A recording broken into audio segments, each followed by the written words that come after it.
Well, hello everybody. Happy to be here with my good friend Beth English. Hi Beth, how are you?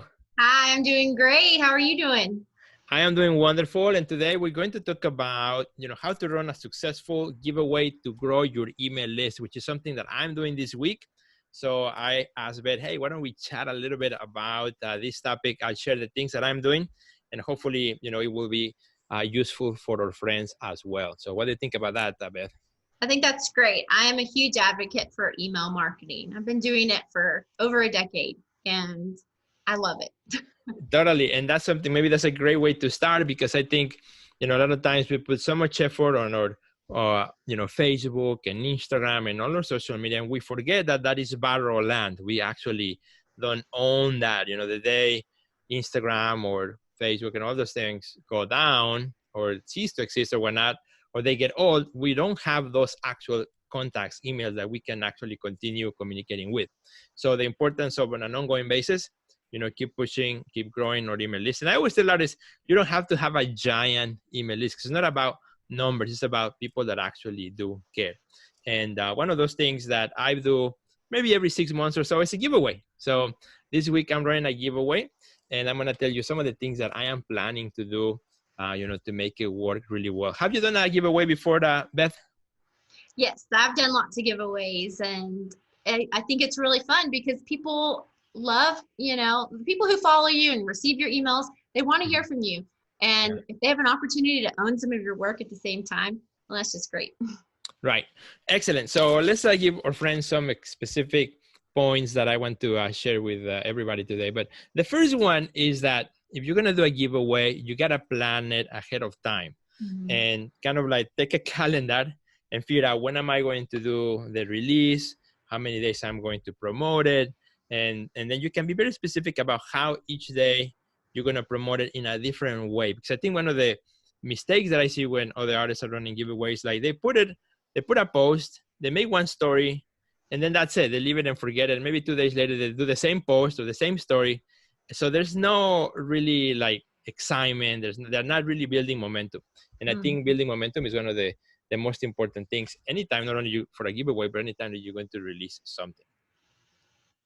I totally agree. I mean, and having different graphics and images and videos to promote things, I think keeps it fresh. Because when people see the same thing over and over, they think they already know what they're seeing. And you may have new information that you're giving out along the way. So keep it fresh for sure. Absolutely. And one of the ways I like to keep it fresh in my posts is, first of all, showing the actual artwork.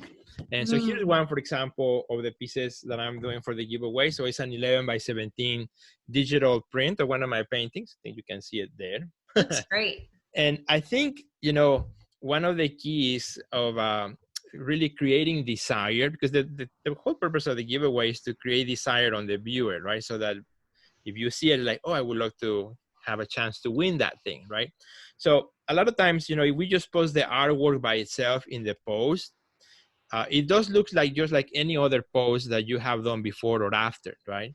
So how are you going to distinguish visually what you're doing right now from what you have always done or normally you do? And one of those things that when I do a giveaways, I actually like to show up with like this, like do a picture where I'm actually holding the artwork that I'm giving out, and maybe starting the caption with some emojis, or this could be yours, something that really quickly what's about.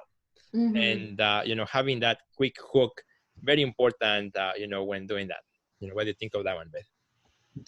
Yeah, I mean, anytime you can visually communicate exactly what you want people to know is always the best, because that's how they initially get kind of curious about what's going on here and start to go a little bit deeper. And so visually, you have to think of the very best possible way to get people's attention and show exactly what it is that you want them to see. Yeah, totally. And then the next one that I would like to also kind of share with our friends is continuity is very important throughout the different days. So for example, I'm doing mine from Monday through Friday, and Saturday is a big giveaway day, right? So the whole week promoting it and faithfully, not skipping a day. It's very important because that's where you can start creating the momentum and that people come and see you. And as we talked about before, you want to do something that's unique every day. has consistency, but also that you don't want to be repetitive. So you got to be careful on how you do it so that you're like, okay, he's again and again and again for 5 days. And the good thing about it is that, as we understand social media more and more, there's no such thing really as overposting, at least in my opinion. I don't know how you think about that, but I don't think there's such thing as overposting, because the algorithms actually prevent your post to being seen by everyone. So just because I posted on Monday doesn't mean that everybody, all my followers saw it on Monday. So if I posted on Tuesday, maybe a small percentage of people that saw it Monday might see it again, which is a good reminder. But I'm sure there'll be others that have no idea, that have never seen it on Monday. And same for Wednesday and Thursday and all the way through Friday. So kind of working with the algorithms in mind, helps you to get the word out without feeling like you are over posting. You're right. There's no such thing as over posting. You have to plan it out too, because that way, if you're going to have to make 8 to 12 posts in the next 6 or 7 days, what does that look like? And a lot of times you want to tell the story. Maybe it's your story. Maybe it's about the work. Maybe it's about the time period that you created the work and what you were going through, just to help connect people to what it is that you're doing and let them know exactly what it is you need them to do. And that takes a lot of communicating. And a lot of times people don't connect to what it is you want them to know right off. So that's why we sometimes keep seeing ads and they remarket to us. And that's essentially what we're doing, is remarketing that same message, but in new and different ways, because the more that people see it and consume it, the more they're going to take action and maybe subscribe to the email list that you're wanting, to grow. So, yeah, I love that. And I love how you say that, like say, what is it about? Say, what's the inspiration? What's the story? Each one of those things that you mentioned could be a post in its own. Right. In other words, you don't have to say the whole thing in the first post. Like you can say, well, today, let me tell you a little bit about what inspired me to create this work. Another post could be, let me tell you, about, the time in which I did this work.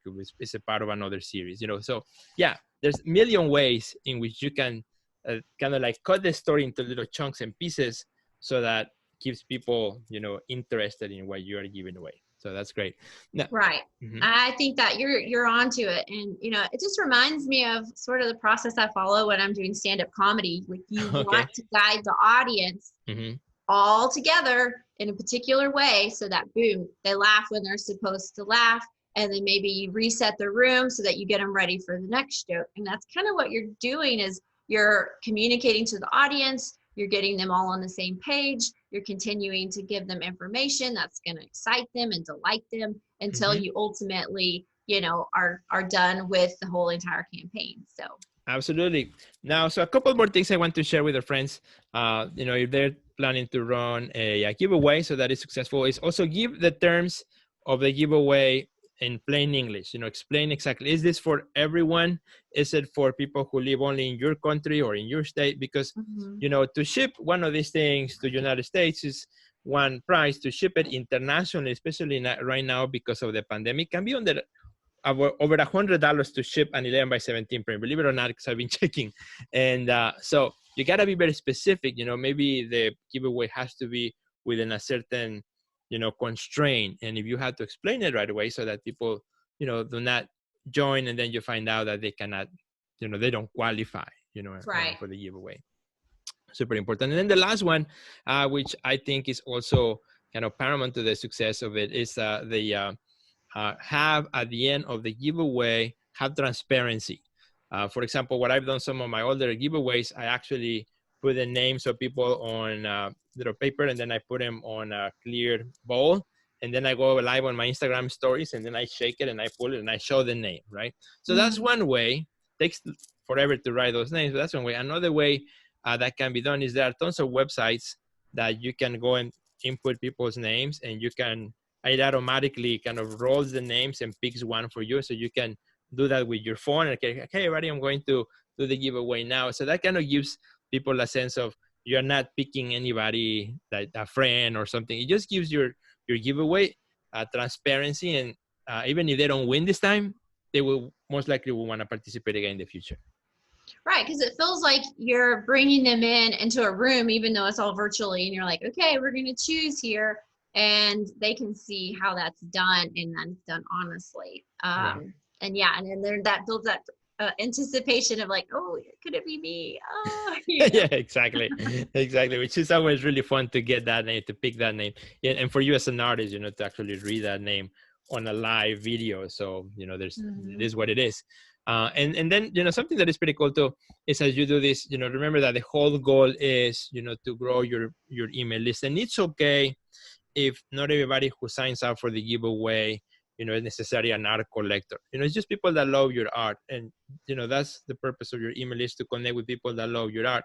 Some of them may be collectors, some of them may not be collectors. One may be your neighbor, but that's okay. That person loves your art. Maybe they might not be buying now, but who knows? Maybe 5, 10 years from now, they move to a big house and now they'll want that big painting of yours that they've always loved. So, it's kind of creating those relationships now, planting the seeds for the future. And that's pretty much the whole thing. So, yeah, that's my idea for the giveaway, and you guys can follow and check it out too. So now I want to do a giveaway. There you go. You'll be next, Beth. So as we wrap it up, Beth, where can our friends go and find you on social media, and where they can connect with you? You guys can find me on Instagram and Facebook at Beth English. That's BETHINGLISH. My website's bethenglish.com. Excellent. If you can find me on Instagram, Sergio Gomez Art, which that will be the home of my giveaway. So check it out. It ends this Saturday. And you can also find me online at sergiogomezonline.com. So thank you, Beth. Thank you for being here again. Great tips. Exactly. Thank you, our friends, for joining Beth and I. We will be back. We'll be back again next week with more insight, stories, and just wonderful conversations to share with you all. Thank you. Bye, you guys.